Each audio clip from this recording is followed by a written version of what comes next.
Hello दोस्तों, नमस्कार। स्वागत है आपका अपने YouTube चैनल नाउ रेलवे में।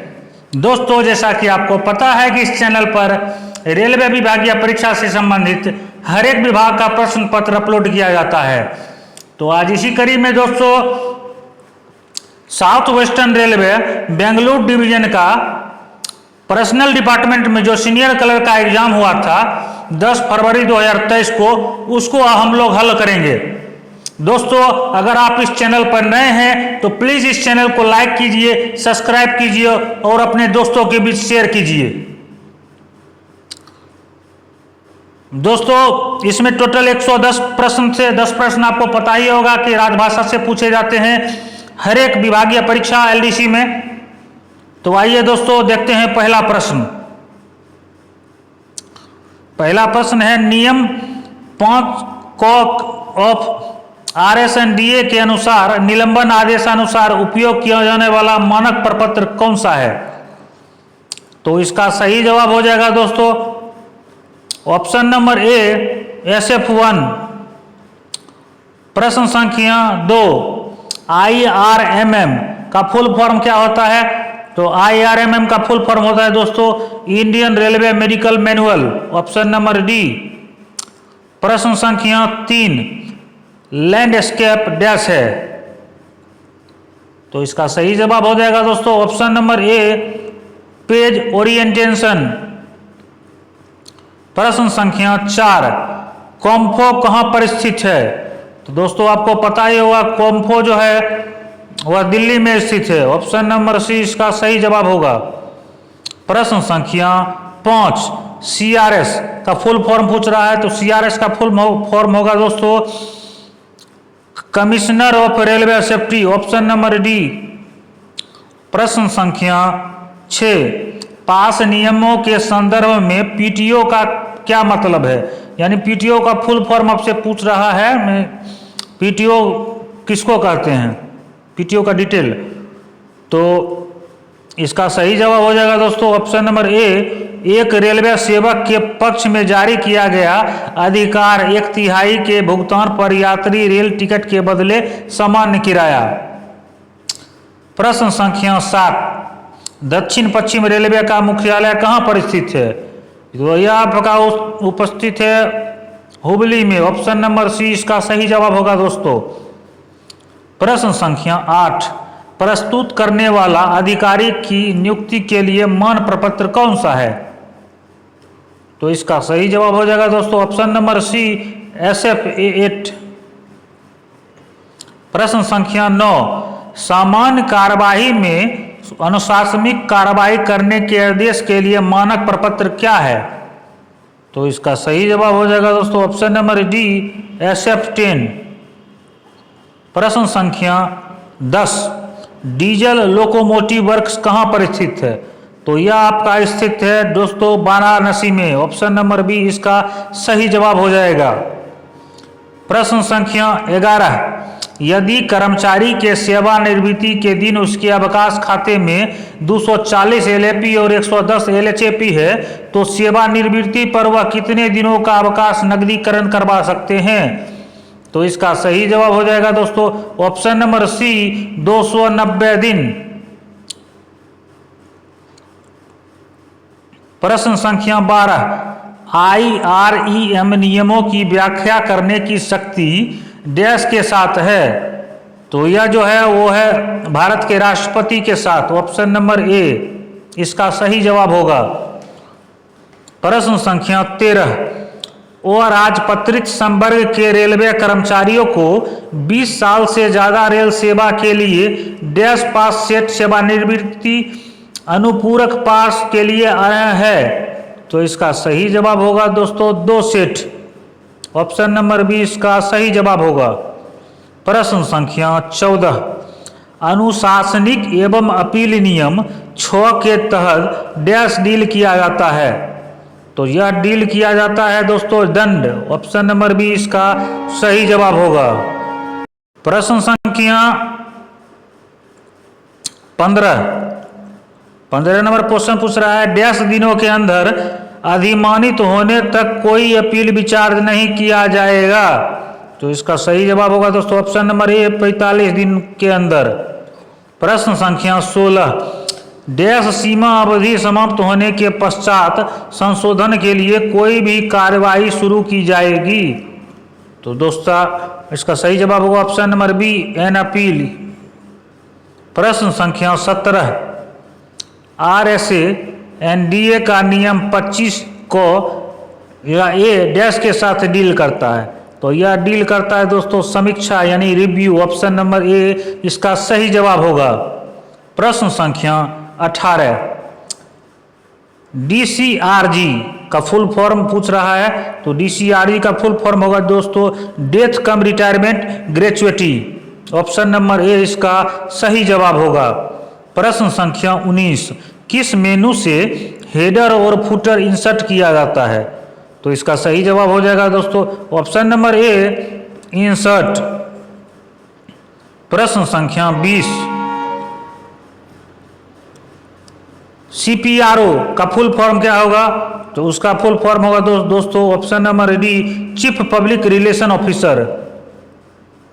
प्रश्न संख्या 21, यदि ट्रेड यूनियन आधिकारिक को डिफेंस काउंसिल के रूप में नामित किया जाए तो नामांकन के समय वह कम से कम डैश अवधि के लिए मान्यता प्राप्त यूनियन का सदस्य होना चाहिए। तो इसका सही जवाब होगा दोस्तों ऑप्शन नंबर ए 1 वर्ष के लिए। प्रश्न संख्या 22, पास के नियम में के संदर्भ में परिवार का क्या अर्थ है। तो परिवार का अर्थ है दोस्तों ऑप्शन नंबर ए पत्नी पति बेटा 21 वर्ष से कम उम्र के बेटे और पूरी तरह से आश्रित किसी भी मान्यता प्राप्त विश्वविद्यालय के वास्तविक छात्र, किसी भी उम्र की अविवाहित बेटी चाहे वह कमाऊ हो या नहीं, आश्रित विधवा बेटी, किसी भी उम्र के रेलवे डॉक्टर की प्रमाणित अवैध पुत्र बेटी। प्रश्न संख्या 23, आरआरसी का फुल फॉर्म क्या है। तो आरआरसी का होगा railway requirement cell. Option number D. प्रश्न संख्या 24, एमओएसआर का फुल फॉर्म पूछ रहा है। तो एमओएसआर का फुल फॉर्म होगा दोस्तों minister of state for railway. प्रश्न संख्या 25, विभागीय अथवा न्यायिक प्रक्रिया पूर्ण न होने तक रेल कर्मचारी को डैश उपादान दिया जा सकता है। तो इसका सही जवाब होगा दोस्तों ऑप्शन नंबर सी कोई नहीं। प्रश्न संख्या 26, अनुकंपा भत्ता पेंशन या ग्रेचुइटी या दोनों के डैश से अधिक नहीं होने चाहिए। तो इसका सही जवाब होगा दोस्तों ऑप्शन नंबर ए 2/3। प्रश्न संख्या 27, अस्थायी रेल सेवकों के लिए समय समय पर स्वीकार सभी अधिकारों और विशेषाधिकारों को भी डैश महीने की लगातार सेवा पूरा किया गया एवजियों को भी दिया जाना चाहिए। तो इसका सही जवाब होगा दोस्तों ऑप्शन नंबर सी 4 महीने। प्रश्न संख्या 28, पेंशन पात्रता प्राप्त करने के लिए न्यूनतम सेवा डैश वर्ष होना चाहिए। तो यह होना चाहिए दोस्तों कम से कम 10 वर्ष। Option number A. प्रश्न संख्या 29, नियमित सेवा में युवती को समाहरण पर सेवा पंजी में नियुक्ति का दिनांक डैश दिखाया जाएगा। तो यह दिखाया जाएगा दोस्तों ऑप्शन नंबर बी अस्थायी स्थिति पहुंचने का दिनांक। प्रश्न संख्या 30, यदि कोई नामांकन मौजूद नहीं है और यदि एक परिवार के एक और या अधिक जीवित सदस्य हैं तो ऐसे सभी सदस्यों को डैश भागों में उपादान का भुगतान किया जाएगा। तो इसका सही जवाब होगा दोस्तों ऑप्शन नंबर ए इक्वल यानी कि समान भुगतान किया जाएगा। प्रश्न संख्या 31, पेंशन की कम्युनिट करने वाले अधिकतम राशि डैश है। तो इसका सही जवाब होगा दोस्तों ऑप्शन नंबर बी 40%। प्रश्न संख्या 32, पेंशन भोगी सेवानिवृत्ति की तिथि से डैश वर्ष की समाप्ति पर उन्हें कम्युनिट किए गए पेंशन के हिस्से की बहाल करने के लिए अर्हक होंगे। तो इसका सही जवाब हो जाएगा दोस्तों ऑप्शन नंबर सी 15 वर्ष। प्रश्न संख्या 33, रेलवे भर्ती बोर्ड द्वारा जारी पैनल की वैधता 1.5 वर्षों के लिए होती है।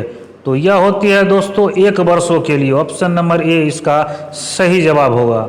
प्रश्न संख्या 34, CAO का फुल फॉर्म क्या है? तो CAO का फुल फॉर्म होगा दोस्तों chief administrative officer. Option number A. प्रश्न संख्या 35, चयन में पैनल पर रखने के लिए कुल 1.5% अंक की आवश्यकता होती है। तो उसके लिए दोस्तों कुल 60% अंक की आवश्यकता होगी। Option number D. प्रश्न संख्या 36, वैकल्पिक रोजगार में चिकित्सा के तौर पर विकेंद्रीकृत कर्मचारियों के समाहरण की योजना का संशोधन डैश के अधिनियम के कारण आवश्यक बन गया। तो इसका सही जवाब होगा दोस्तों ऑप्शन नंबर ए भिन्नक्षम अधिनियम सहित व्यक्ति, पर्सन विथ डिसेबिलिटी एक्ट। प्रश्न संख्या 37, डैश दिनांक से एवती की सेवाओं को पेंशन लाभ के लिए गिना जाता है। तो इसका सही जवाब होगा दोस्तों ऑप्शन नंबर बी अस्थायी स्थिति को ग्रहण करने का दिनांक। प्रश्न संख्या 38, नई पेंशन योजना डैश से प्रभावी है। तो नई पेंशन योजना दोस्तों 1/1/2004 से प्रभावी है। प्रश्न संख्या 39, एक वर्ष में रेल कर्मचारी को डैश दिनों की औसत वेतन छुट्टी जमा की जाती है। तो इसका सही जवाब होगा दोस्तों ऑप्शन नंबर डी 30 दिन।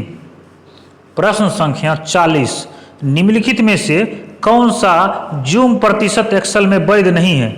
तो इसका सही जवाब होगा दोस्तों ऑप्शन नंबर डी 500। प्रश्न संख्या 41, डैश दिनों की लगातार सेवा के पश्चात ओपन लाइन के कैजुअल श्रमिक अस्थायी स्थिति को ग्रहण करते हैं। तो इसका सही जवाब होगा दोस्तों ऑप्शन नंबर सी 120 दिन। प्रश्न संख्या 42, रेलवे कर्मचारियों की स्थानांतरण और निपटारा के मामले में जारी किए गए पास को छोड़कर डैश अनियमितताओं की माप कर सकते हैं। तो इसका सही जवाब होगा दोस्तों ऑप्शन नंबर सी GM यानी महाप्रबंधक उसको माफ कर सकते हैं। प्रश्न संख्या 43, HCL का फुल फॉर्म क्या होगा? तो इसका होगा special casual leave. Option number B. प्रश्न संख्या 44, IRIMEE कहाँ पर स्थित है? तो यह आपका जमालपुर में स्थित है। ऑप्शन नंबर डी इसका सही जवाब होगा। प्रश्न संख्या 45, FNM का फुल फॉर्म क्या होगा? तो FNM का फुल फॉर्म होगा fortnightly meeting. Option number A. प्रश्न संख्या 46, एक्सेल विंडो के किस क्षेत्र में मूल्य और सूत्रों की प्रविष्टि को अनुमति दिया जाता है? तो इसका सही जवाब होगा दोस्तों ऑप्शन नंबर सी सूत्र बार। प्रश्न संख्या 47, 2 से कम जीवित बच्चों के साथ एक पुरुष रेल कर्मचारी को डैश कम दिनों की पैतृक अवकाश दिया जा सकता है। तो दोस्तों इसका सही जवाब होगा ऑप्शन नंबर सी कुल 15। प्रश्न संख्या 48, एक रेल कर्मचारी की पत्नी के प्रसवावस्था से पहले डैश दिनों की पैतृक छुट्टी दी जाती है। तो इसका सही जवाब होगा दोस्तों ऑप्शन नंबर डी 15 दिन। प्रश्न संख्या 49, शिशु के प्रसव दिनांक के पश्चात एक रेल कर्मचारी को डैश महीने की पैतृक छुट्टी दी जाती है। तो इसका सही जवाब होगा दोस्तों ऑप्शन नंबर ए 6 महीने। प्रश्न संख्या 50, यदि पैतृक छुट्टी निर्धारित समय में नहीं ली गई तो क्या होगा? तो छुट्टी लैप्स माना जाएगा। ऑप्शन नंबर सी इसका सही जवाब होगा। प्रश्न संख्या 51, RDSO का पूरा मतलब यानी फुल फॉर्म पूछ रहा है। तो RDSO का फुल फॉर्म होगा research design and standard organisation, जो लखनऊ में स्थित है। प्रश्न संख्या 52, शिशु दत्तक छुट्टी अवधि डैश दिन का है। तो इसका सही जवाब होगा दोस्तों ऑप्शन नंबर डी कुल 180 दिनों का। प्रश्न संख्या 53, दक्षिण रेलवे का मुख्यालय कहाँ स्थित है? तो दक्षिण रेलवे का मुख्यालय दोस्तों चेन्नई में स्थित है। प्रश्न संख्या 54, विशेष विकलांगता छुट्टी की अधिकतम अवधि कितना है? तो इसकी अवधि है दोस्तों 24 महीने यानी 2 वर्ष। प्रश्न संख्या 55, HBA का फुल फॉर्म बताइए। तो HBA का फुल फॉर्म होगा house building advance, option number B. प्रश्न संख्या 56, 7 CPC पे मैट्रिक्स के स्तर डैश और उससे ऊपर के रेल कर्मचारियों को प्रथम श्रेणी सुविधा पास के लिए प्राप्त हैं। तो इसका सही जवाब होगा ऑप्शन नंबर सी यानी लेवल 6 के ऊपर। प्रश्न संख्या 57, कोई वर्तमान फाइलों को अन्य विभागों को डैश को छोड़कर जारी किए जाना चाहिए। तो इसका सही जवाब होगा ऑप्शन नंबर डी लिखित अनुरोध। प्रश्न संख्या 58, अपीलीय निर्णय के बाद पुनरीक्षण प्राधिकारी को पुनरीक्षण याचिका को प्राथमिकता देने की समय सीमा क्या है? तो इसकी समय सीमा जो होगी वो दोस्तों 45 दिन की होगी, ऑप्शन नंबर बी। प्रश्न संख्या 59, रेल कर्मचारी जो खेलकूद कार्यालय क्लब में रैली में खेल मीट और संबंधित कर्मचारी के घायल होने के कारण भाग लेने के लिए किस प्रकार की छुट्टी प्रदान की जाती है? तो उसको की जाती है दोस्तों स्पेशल CL। प्रश्न संख्या 60, इनमें से कौन सा प्रपत्र लिखित संवहन नहीं है? तो इसका सही जवाब होगा दोस्तों ऑप्शन नंबर सी यानी पत्राचार।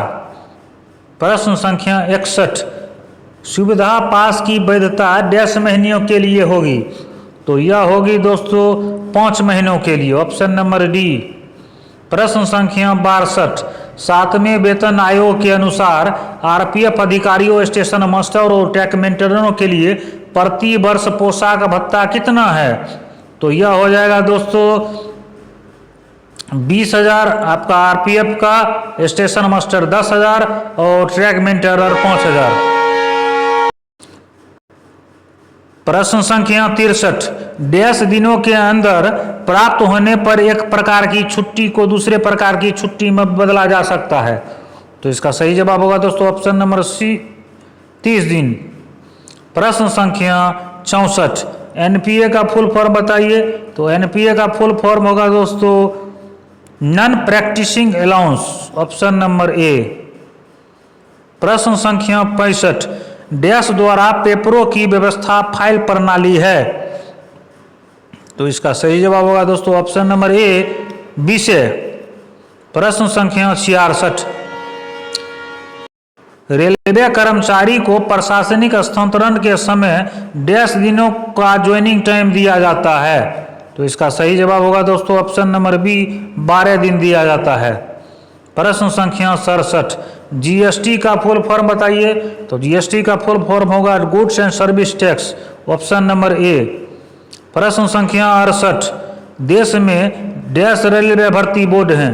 तो देश में दोस्तों 21 गो रेलवे भर्ती बोर्ड हैं, ऑप्शन नंबर सी। प्रश्न संख्या 69, MS वर्ड में बुक मार्क्स का उपयोग क्या है? तो MS वर्ड में बुक मार्क का उपयोग है डॉक्यूमेंट में एक निर्धारित स्थान पर जंप करने के।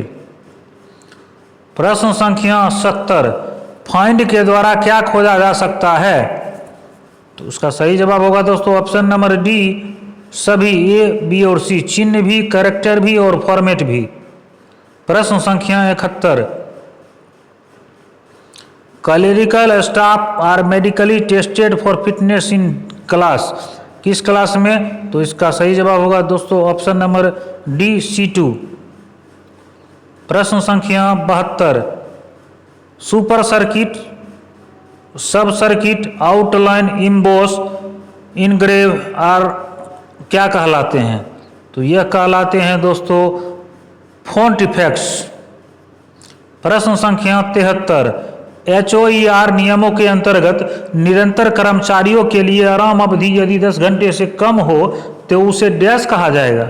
तो उसे कहा जाएगा short of, option number C इसका सही जवाब होगा। प्रश्न संख्या 74, फाइल का नोट या पत्राचार भाग बल्कि कहा जाता है जब वह डैश फलियों से ज़्यादा हो। तो इसका सही जवाब होगा दोस्तों ऑप्शन नंबर सी, 300 से ज़्यादा हो। प्रश्न संख्या 75, उसी स्टेशन का अर्थ उस क्षेत्र के अधिकार क्षेत्र के डैश या डैश के भीतर होना चाहिए। तो इसका सही जवाब होगा दोस्तों ऑप्शन नंबर ए, नगर पालिका या नगर निगम। प्रश्न संख्या 76, यदि पुराने व नए मुख्यालय के बीच की दूरी 1000 किलोमीटर या उससे कम होने पर डैश दिनों का कार्यालय ग्रहण समय अनुमत है। तो इसका सही जवाब होगा दोस्तों ऑप्शन नंबर ए, 10 दिन। प्रश्न संख्या 77, सुविधा टिकट आदेश की वैधता डैश महीने के लिए होगी। तो यह जो हो जाएगी दोस्तों कुल 5 महीने के लिए होगी। प्रश्न संख्या 78, 100B-P-34 विविध पत्र फाइल में पी डैश के लिए है। तो पी का मतलब पर्सनल हो जाता है यानी कार्मिक। प्रश्न संख्या 79, यदि पुराने व नए मुख्यालय के बीच की दूरी 2000 किलोमीटर से अधिक होने पर और हवाई यात्रा अनुमत होने पर डैश दिनों का कार्यग्रहण समय अनुमत है। तो इसका सही जवाब हो जाएगा दोस्तों ऑप्शन नंबर ए, 12 दिन। प्रश्न संख्या 80, APAR का फुल फॉर्म बताइए। तो APAR का फुल फॉर्म होगा एनुअल परफॉर्मेंस अप्रेजियल रिपोर्ट। प्रश्न संख्या 81, RTI का फुल फॉर्म।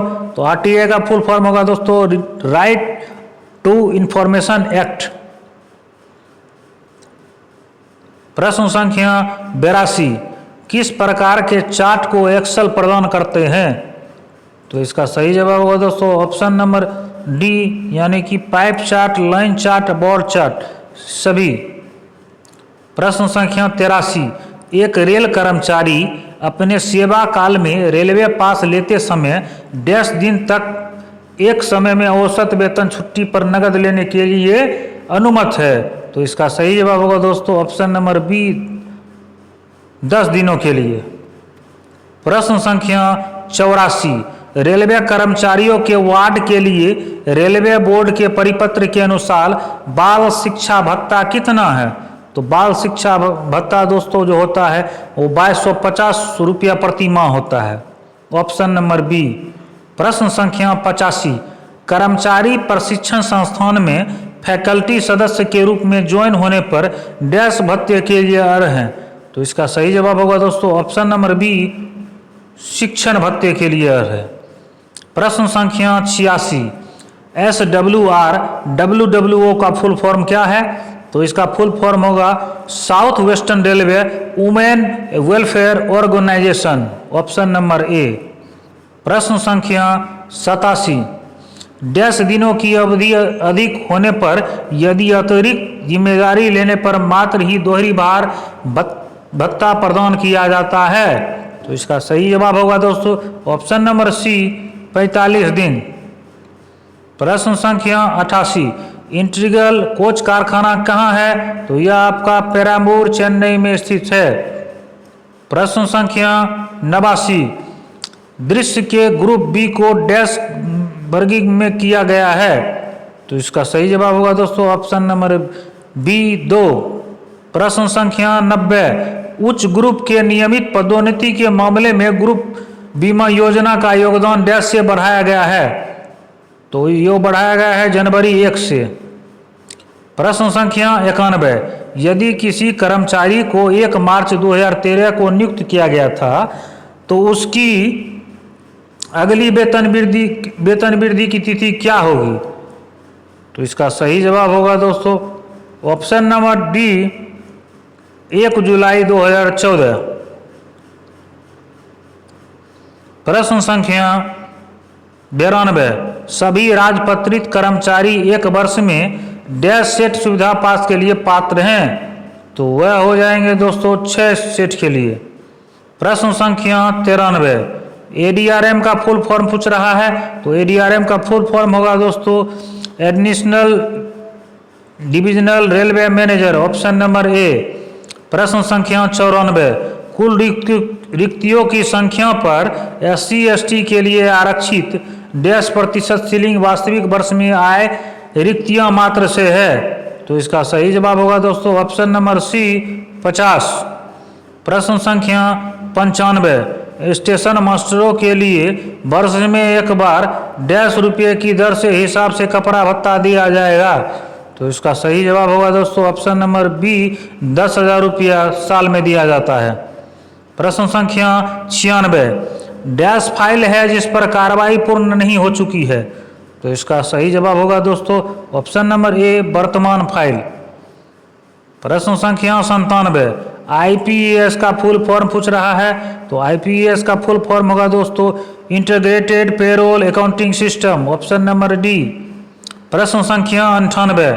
डैश का अर्थ है कि जो विशिष्ट विषय पर कागजात का एक संग्रह जिसमें निम्नलिखित भागों में से एक या एक से अधिक संख्याओं को जमा करना होता है। ए पत्राचार, बी नोट, सी पत्राचार नोट के लिए परिशिष्ट आदि। तो इसका सही जवाब होगा दोस्तों ऑप्शन नंबर बी, फाइल। प्रश्न संख्या 99। CORE का कहाँ पर स्थित है। तो यह आपका इलाहाबाद में स्थित है। प्रश्न संख्या 100। तत्काल डाक का अर्थ है कि डाक को डैश या डैश के रूप में चिन्हित किया जाता है। इसमें पत्र, टेलीग्राम, संदेश आदि शामिल होते हैं। तो इसका सही जवाब होगा दोस्तों ऑप्शन नंबर डी, प्राथमिकता या तुरंत। प्रश्न संख्या 101। शिक्षण योजना द्वारा आरंभ किए गए नए पाठ्यक्रम का क्या नाम है। तो उसका नाम है दोस्तों पारंगत। ये राजभाषा के प्रश्न दोस्तों 10 प्रश्न आपको जितने भी एलडीसी एग्जाम होते हैं सब में नेसेसरी पूछा जाता है 10 प्रश्न राजभाषा का। प्रश्न संख्या 102। राजभाषा कार्य समिति की बैठकों की आवश्यकता क्या है। तो इसकी बैठकों की आवश्यकता है 3 महीने में एक बार।